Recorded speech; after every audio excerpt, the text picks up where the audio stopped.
This is Preventing Burnout as part of DevOpsDays Boston 2021. Thank you for coming to this talk. I think this is a very important subject, so I really appreciate it. I'm your presenter, Mike Miles. If you can see the recording, here I am up in the corner of the right, so hello. So before we get into it, just a little bit more about myself. Again, my name is Mike Miles. I am the Director of Web Development for MIT Sloan, where it's the responsibility of myself and my team to make sure our public web properties, such as our website, sloan.mit.edu, are serving our audience and functioning as expected, and all the tooling around that, such as our automated deployment processes and our CI tools. So I have a lot of fun working on that with my team. I'm also the host of the podcast Developing Up, which is focused on the non-technical side of being a developer. So everything you need to know about growing a career in development or engineering that's not about writing code is what we talk about in our episodes. If you want to know any more about me, I'm all over the internet at MikeMiles86, on GitHub, on Twitter, on LinkedIn. You can find me there and other properties with that handle.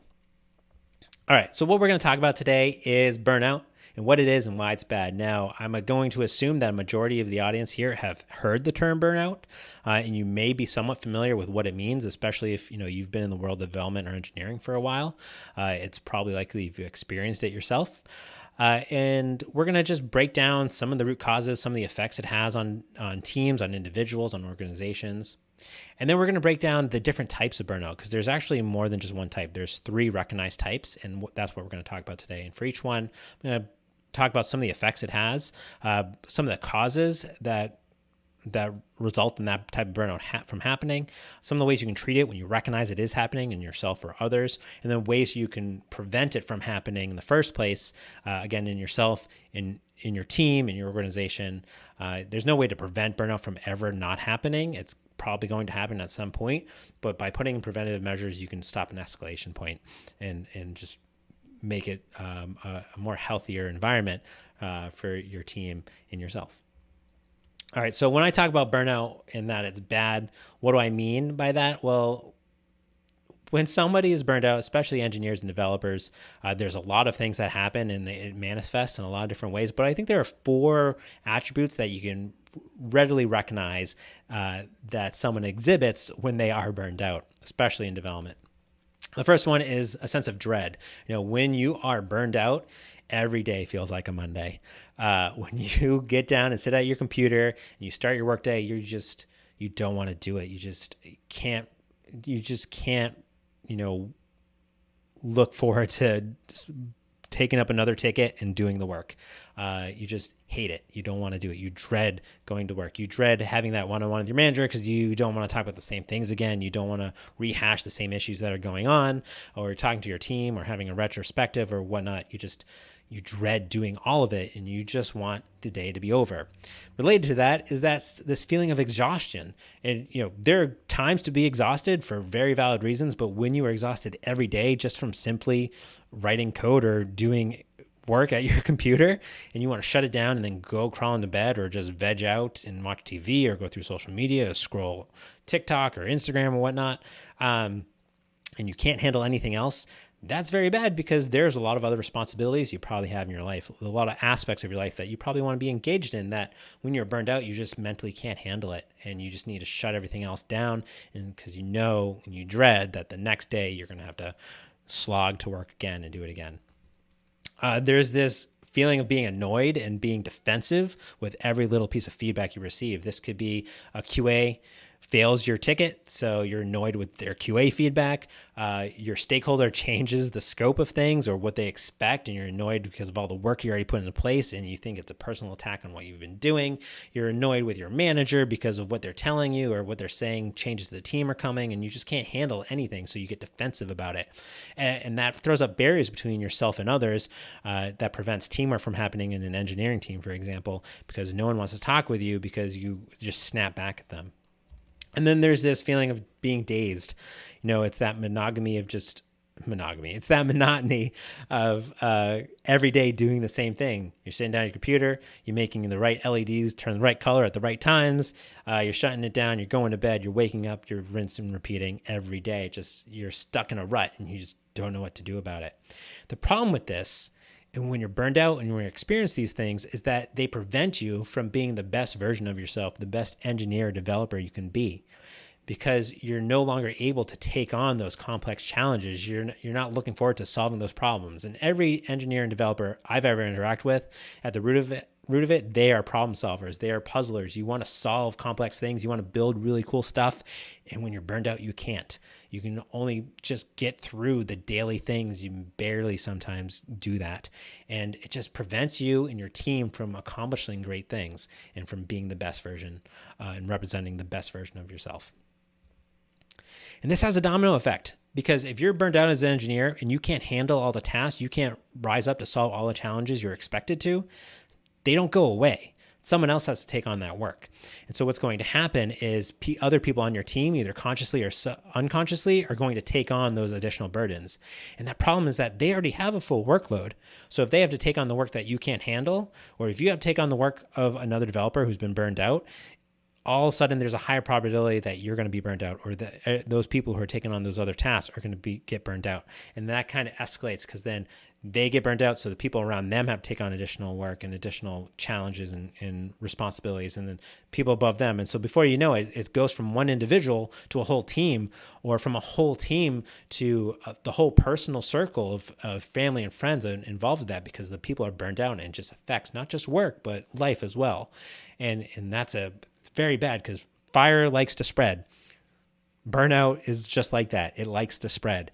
And before you know it, no one can do their best work. No one can be the best version of themselves, and you can't deliver really cool things and build really cool things. So let's talk about what burnout actually is. Let's talk about the 3 different types that I'm going to talk about that is recognized as different types of burnout. Again, I'm going to throw through some of the effects that you see with each type, some of the root causes of it, and what they stem from, and based on my experience. We're going to go through some of the ways you can treat it when you recognize it's happening. As soon as you have a burn, you want to treat it. Same thing with burnout. And then some preventive measures that can be put in place to stop it from happening in the first place. So the first type of burnout is the classic type of burnout, which is called worn out burnout. This is when there's too much to do and too little time to do it. Worn out burnout is typically caused by outside influences affecting an individual. So this could be your boss always coming to you to solve the problems at 5 p.m. on a Friday and expecting it to be done on Monday. This could be the constant changing in scope for your team, and the additional tasks being added on by the project manager making promises. These are not things that you are doing to yourself, but are thrust upon you or your team. The root cause of this, as I see it, is from a disrespect. This could be that being disrespect of your work-life balance and your ability to manage your time effectively, so that if, on that Friday at 5 p.m., your boss says, hey, we just got this ask again. I know we did it last weekend as well, but this immediate thing needs to be done by Monday because the president wants to see it or whatnot for no other valid reason. And they expect you to jump on it and do it. Now, every once in a while, that may be okay, but when it constantly happens, it shows that they're disrespecting your work-life balance and the other responsibilities you may have. There could be disrespect on the capabilities of other members of the team, not recognizing that somebody else could handle the work, and then thrusting it all on one person because they're the rock star. Disrespect comes in many different ways. It could be disrespectful in terms of not taking the opportunity to celebrate the wins or the accomplishments of a sprint or a project and just moving on to the next Jira ticket without, taking a moment to celebrate. And that's a disrespect in terms of treating people just as workhorses and not getting to recognize the hard work that just went into, the last release or whatnot.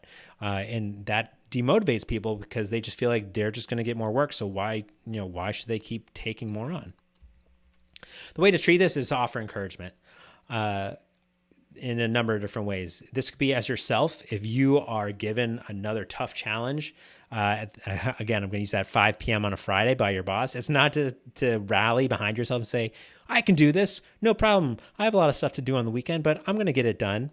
It's not that false positivity about doing it, but encouragement of saying, I've come up to challenges before. I've figured out ways to get them done when they need to be done, or I've had ways to raise my voice and to say, we need to reevaluate this. I can do that. I can raise those points, right? It's being self-confident in that, which is hard to do, but being self-confident, encouraging yourself to raise that. I could encourage your team to celebrate the work they did. This could be at the end of a project as the project lead saying, before we start this next sprint, I just want to recognize the hard work everybody did for that last release. We got a lot done. We didn't get everything done, but the stuff we did done, everybody is so proud of, and the client's going to be very happy. So kudos, team. I really appreciate all the work you're doing. Right? Offering that encouragement helps treat when you start to notice people are burned out with having too much to do, and it puts them in a positive headspace then to move forward. But the way to prevent it really comes down to teamwork. Burnout is because a lot of work is thrust on individuals and it's not evenly spread out. So if you can put processes into place so that the work is evenly spread, again, if you're doing like sprint-based work, making sure that when you're doing sprint planning, that everyone is taking an equal workload to what they can do, then that's going to help prevent one person from getting too much of the work to do and being overburdened. Or being able to have a healthy team environment where people can say, there's no way we can do this by Monday. I can't do this myself. I need help from the team. Then that's going to prevent that from happening if you have that healthy environment of team environment where you can do that.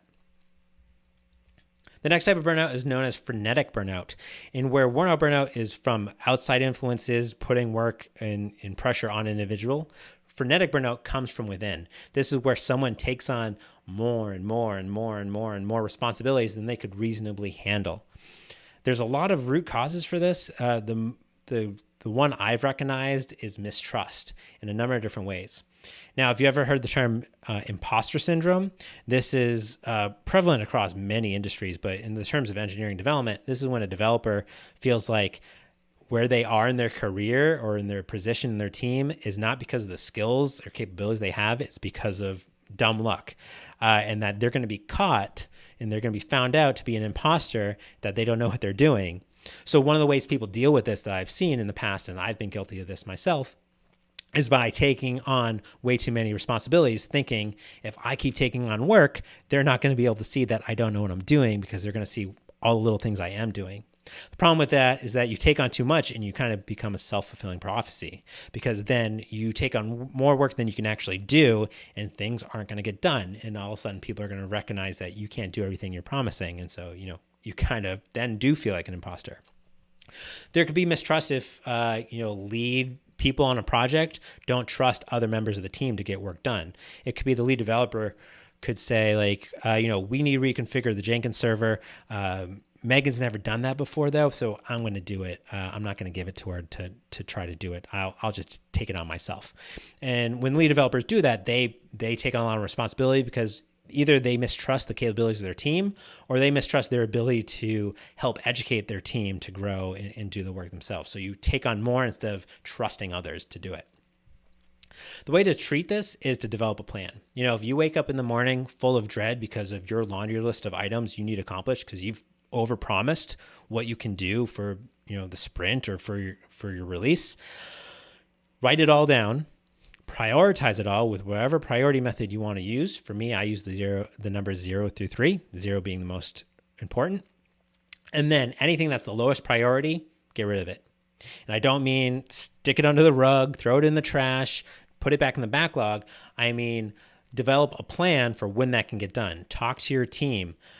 This could be a very uncomfortable conversation if you have to go to your project manager and say, hey, these 12 things I promised I would do, 6 of them I can't because these other ones have to get done first. And these ones I can't do it in time. Can we figure out a new plan? Because that may involve talking to stakeholders. That may involve talking to clients. That may be a chain reaction to pushing other things down the road.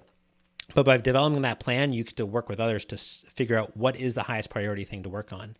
When you do that, when you have that smaller subset of priority things, all of a sudden you're not overburdened. You just have a few things to focus on. And then from there, you can really focus in on the very first highest priority item and work on that and just get that done and then move on to the next one. The way to prevent frenetic burnout, though, is to learn how to say no. This is the hardest thing in my experience for developers and engineers to learn how to say. Again, as I said at the beginning, right? We all want to build really cool things. We want to solve complex problems. So when someone comes to you with a problem and say, hey, can you handle this? I don't know what to do. It's very hard to say, no, I can't do that right now.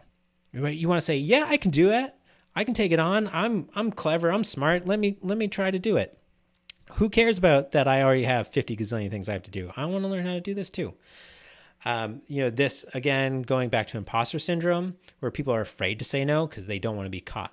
Or junior developers who are new, or people who are new to the team, don't want to say no because they don't want to be seen as a productive member of the team. So they don't know how to say no. But when you learn how to say no, you're setting up the real world expectations and you're trusting others to be able to handle the work.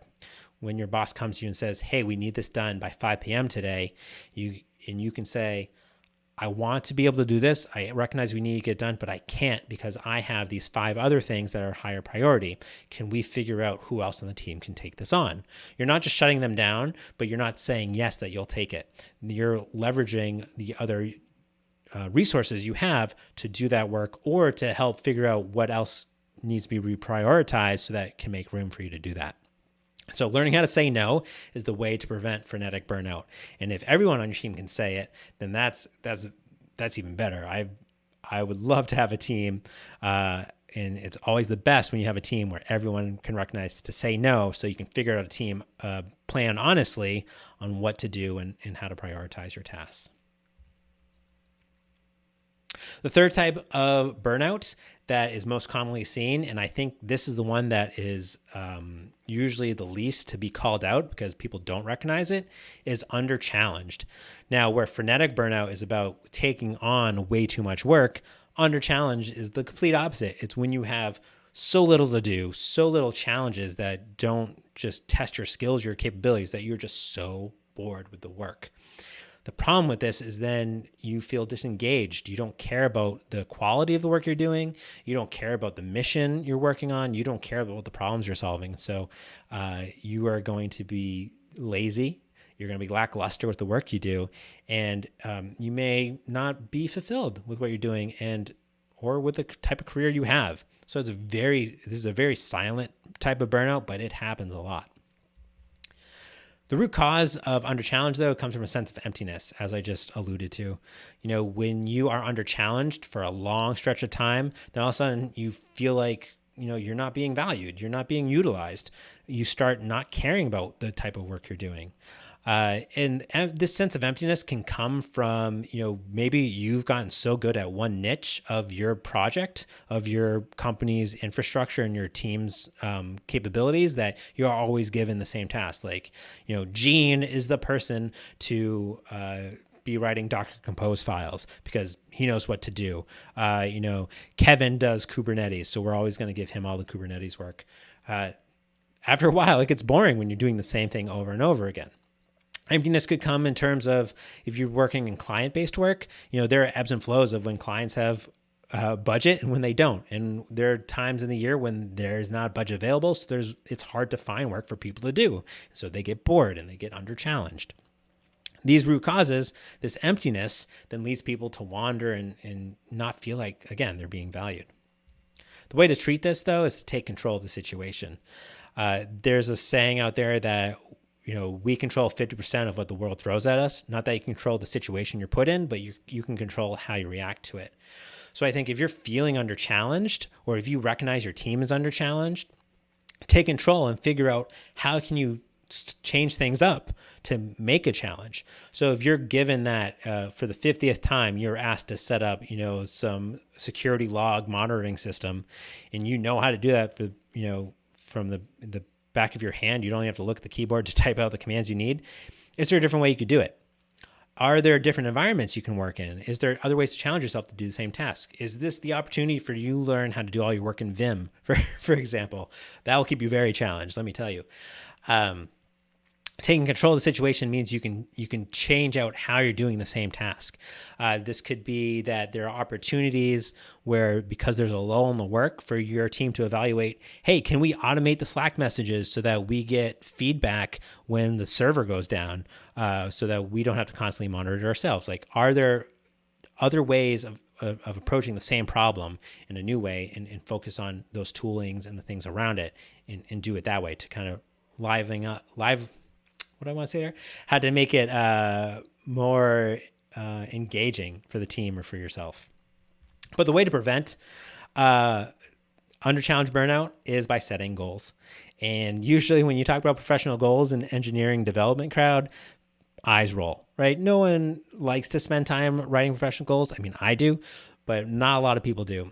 The value of goals, though, is not about what you accomplish, but it's about the path they give you. So if you have a professional goal, then you're never going to have one of those days where you're dazed and you just feel like you're repeating the same thing over and over. Because no matter what sort of challenges you have, whether you're under challenged, every day you can say, I have this goal I'm working towards. What's the one thing I can do today to take a step towards that goal, to get better at what I want to accomplish? Because if you have that, you always have something to work on. Now, if you set goals for yourself, it also allows you to then, when you have a time to sit back and evaluate where you are, you can say, have I made progress towards this goal? If you have, that's great. Celebrate your accomplishments and think about how can you push that goal further? What are the next steps you have to take? But if you have recognized, you set a goal for yourself 6 months ago and you haven't made any progress towards it, that's also a benefit, because then you can sit down and think, well, I set out for this goal. I haven't made any progress towards it. Why is that? What have I been focused on? What have I been spending my time on? Is that something I want to keep working towards? And if so, I should change this goal. Goals are about the journey. They're not about the destination. So having goals for yourself, or having your team develop goals for what they want to improve and how they want to grow, having your organization set goals and what it wants to work towards, means that every day you have something to challenge yourself, something to get better at, something to work towards. When you accomplish those goals, then guess what? You can always set new ones. So goals are the way to prevent under challenge burnout, because you'll always have something to work on. You'll always have a way to challenge yourself and to grow and to solve cool new problems and develop new solutions. Now I want to take a moment to step back and talk about burnout in general. I know I just talked about the 3 different types, worn out, frenetic, and under challenged, but burnout can be generalized. And I think by working through the general version of burnout is going to help just further your ability to recognize it in yourself or in others.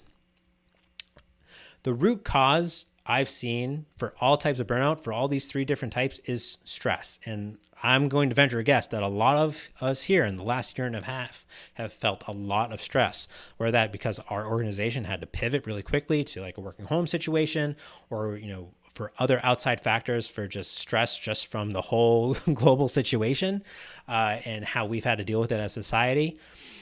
Stress causes burnout. If you are stressed, then you are worrying about all the work that is being put on you that you have to accomplish. If you're stressed, it could be because you've taken on way too many responsibilities. If you're stressed, it could be you're not feeling challenged and you're worried about, how your performance is looking because you're not being challenged. Stress is the root cause of all the different types of burnout. So if you recognize and you say, you know what, I've been really stressed at work recently, maybe I'm burned out. You probably are. The way to treat this, though, is to reboot. Just like you would if your computer wasn't working correctly, if your smart fridge wasn't working correctly, you turn it off and turn it on again. Rebooting yourself is a good way to step away from the problem, to be able to come back with fresh eyes and evaluate how to treat the type of burnout you're having. So this could be as simple as getting up from your desk and walking around your house or your block. This could be taking a 15-minute break and having a cup of coffee or tea and just not thinking about anything. This could be taking a mental health day just to disconnect from the work you're doing, or taking a vacation, which, is a little harder right now. But I think if you're in the Boston area, it's fall. It's a great time to get outside and do some hiking, or even still some camping time left if you want to do that. But removing yourself from the work and then coming back refreshed is going to help you evaluate how to solve the problems and how to move forward, how to treat the burnout. The number one preventative task, though, for any type of burnout is to learn how to ask for help. I said before that the number one hardest thing for a developer or engineer to learn how to say is how to say no. Asking for help is a close second, if not tied for first. I think that just stems from the atmosphere of our of the type of work that we're, our careers that are built on, that we're expected to solve problems. So we don't want to have to ask for help.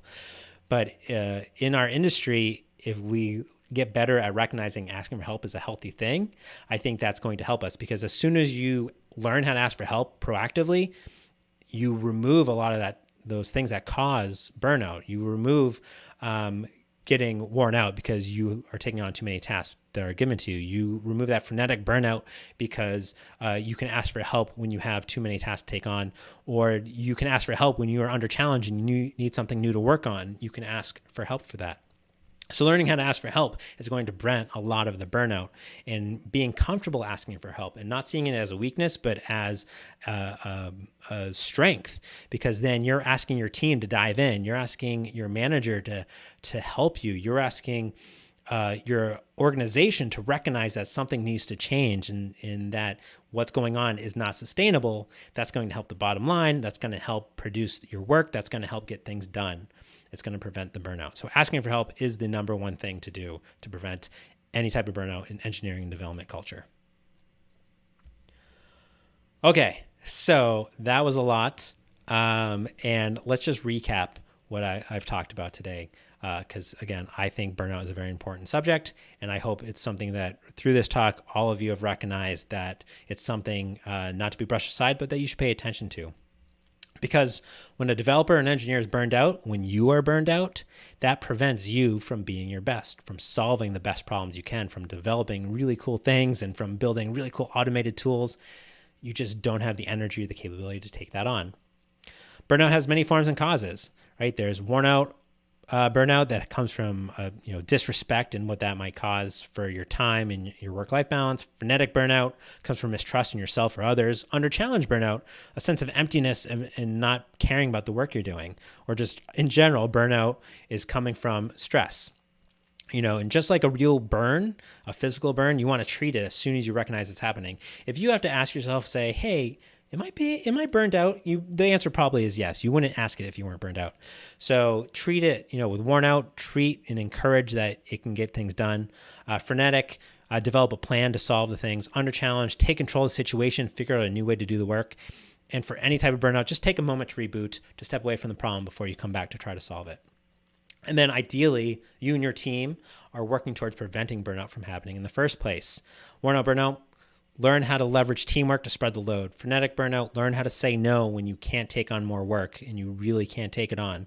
Under challenge, set goals so you always have something to work towards. And for all types of burnout, just learn how to ask for help and be proactive with that, so that you don't find yourself caught in one of these traps. I haven't used that allegory yet. So just learn how to ask for help. That's what I want to say to you.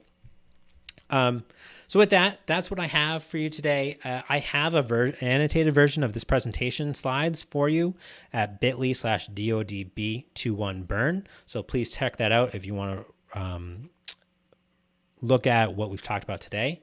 There is a great article written by people way smarter than me about these 3 types of burnout. So you can find that at bit.ly/devburntypes.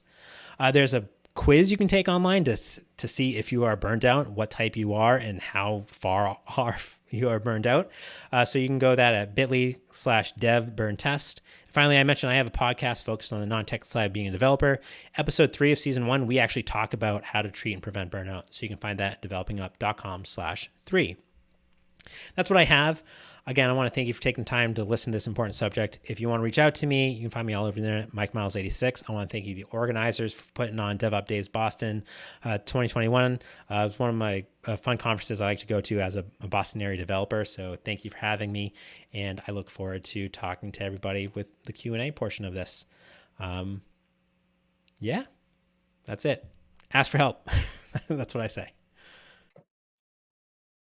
All right. Thanks so much, Michael. We've got some time for some Q&A. So feel free to post any of your questions in either the Discord or the video chat. Just want to say, I think we got some good feedback. That last slide was great. Really cool recap slide. So yeah, let's kick off the Q&A. So my first question is: aside from burnout, are there any other ways to mitigate or address mental health issues in the workplace that you've seen effective? I'm sure there are a lot. I'm not obviously an expert in that. I would say for addressing mental health is being able to talk to other people like your manager or HR representative, whomever. Like if you're feeling that pressure, like reaching out and talking to somebody you trust and that you can share with is the number one thing to do. Holding it in and not talking to anybody is probably not the best thing to do for sure. Great, cool. All right, so I'm sure a lot of us have felt this now that a lot of work is remote. How has remote work impacted how burnout occurs? Have you noticed any patterns with that with the combination?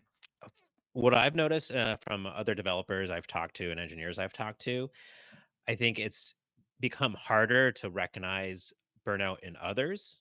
I think as a lot of us had to have transitioned to remote work, if you weren't used to that, and a lot of the face-to-face contact is just on Zoom for meeting purposes. You don't see how someone is feeling outside of that. You don't get that sort of water cooler talk where you can address and just say, "Hey, are you doing okay? You seem really stressed." And so I think because of that, people have taken on a lot more stress and have felt more burned out. Probably with frenetic burnout, I would say the most because if you're suddenly finding yourself working from home and you haven't been used to that, you've had to figure out, well, I need to prove to my boss or my team that I'm actually doing work and I'm not, laying on the couch watching Hulu instead of doing my job while I'm working from home. So I think people have taken on more just because there's also that lack of commute time or just that way to break up your day, and so you're bringing more of your work with you throughout the rest of your day, and so probably a big buildup of frenetic burnout, um, as well as worn out burnout, just because people have so much to do or they feel they have so much to do, and no one there is else is there to really recognize it. Yeah, definitely, definitely. Along with that question, in terms of different linkages here, at least I've encountered this, but have you encountered some patterns with burnout and then attrition on the team and having folks leave because of stress and burnout? Yeah, burnout is definitely a root cause of people leaving, their organization or their teams. All any one of the three types of burnout I talk about in the talk. Um, I would definitely say probably the first few times you feel burned out, and if you're able to overcome it, you may stick around. But if it keeps happening, people start to really feel that stress from their organization and start to think about, maybe this isn't the right fit for me. And sometimes it's not, right? Sometimes it's time to move on from where you are. But if it's been a long time, you just going back to the beginning of my presentation, where that sense of dread, and you don't want to wake up and do your job for the company you work for, it's probably because you repeatedly are burned out. Um, so as managers, or if you're a dev lead, checking in with your team on a regular basis to see how they're doing, if they're feeling like they're worn out or they have too much to do or they feel like they don't have enough to do, they're feeling under challenged, keeping up on that and just checking in and making sure they're feeling um, okay with where they are is the best way to prevent that and then to keep people um, engaged and from leaving. Yeah, definitely. Actually, I guess that leads to a great follow up question in the chat. Um, what is the manager's role in preventing that burnout? I know you covered it a bit there, but if you want to go, into that a bit, that'd be great. Yeah, so in my experience as a manager, the manager's role is to help prevent burnout with their team. I think as a manager, you're not just making sure that everyone's doing their job, but you're making sure everybody is okay enough to be able to do their job and that they're feeling fulfilled with what they're doing. So your one of your main roles as managers to pay attention to how your team is doing, how each individual is doing. That's a great use for your one-on-one time, right? If you're in a one-on-one as a manager or with your manager, it shouldn't just be checking in on the tasks that you've been working on your projects. It should be checking in on how you're doing.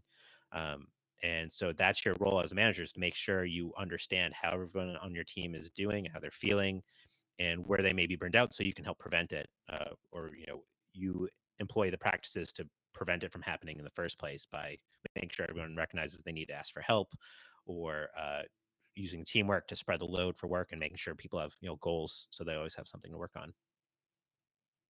Awesome. Yeah, I totally agree. And so another common theme that I, saw you discussing was how there's really a lot of link to maybe taking on too much work, or not being able to say no, and thus taking on too much work. So is there some tools or strategies that you've seen be successful in terms of delegation, or at least sharing that work, and then having more folks from your team take on some of the tasks you've already worked on before in the past? Yeah, with learning how to say no, which is a very hard thing, I think, for any engineer or developer to do. A trick for being able to do that, because it could be hard, especially if you're new to a team or you're junior, is to straight up say no to a stakeholder or project manager. But if you rephrase it as a positive statement, saying yes, I like using yes if. So, oh, can we get this done by Monday? Yes, if we had 6 more engineers working on this problem, we could have it done by Monday. Otherwise, we need to come up with a new plan, or what do we really need to accomplish? So saying yes instead of no, but in a way that sets up the expectation for what's limiting the current ask, is a good way to start learning how to say no.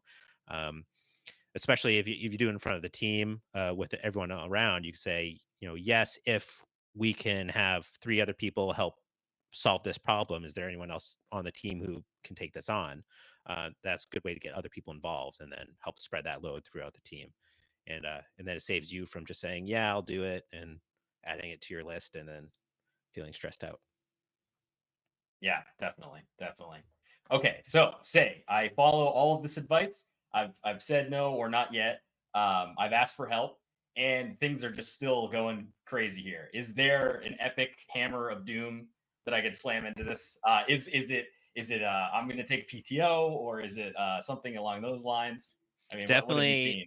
Yeah, taking PTO, and I mean, I would check for your organization, but I'm pretty sure every HR representative would tell you that taking a mental health day is a valid use of PTO time or sick time. Right. So if you're just, that's the hammer, right? Is the step away to the reboot, right? However much time you need to take, just completely separate yourself from your computer and everything involved with it, and do something completely different. Whatever you say, hopefully you have some other hobbies. Just spend a day doing that, or spend a day doing nothing, and then come back to it and see if you can reevaluate the situation with fresh eyes. And if it's still, as soon as you come back, it's still just as bad, and you've talked to your manager, you've talked to HR, you've talked to whomever, your team, and they can't make it improve, then I would say maybe that is a time to think about where you're at. Is that currently where you need to be? Is that working for you? Because if it's not, then it may be time to look at new opportunities. And that sometimes, unfortunately, that also lights a fire underneath your manager or your organization to really address the problem. If you say, honestly, I'm looking for a new situation because this isn't attainable for me. I'll say, personally, that happened to me 2 years ago before I started at MIT Sloan at my previous job, which I worked at for over a decade. Eventually, it became, I was just very stressed all the time. And I worked through it with my manager, and we tried a bunch of different solutions. And by the end of it, I said, you know what, it's not working for me anymore. I'm going to start looking for new opportunities. Just it's not, this isn't the best situation for everybody. And I eventually moved on. And sometimes you need to do that. Okay, great. Well, thank you so much for your time. Um, we are, if for those that are excited about continuing this conversation, we are going to go ahead and head over to the Discord breakout.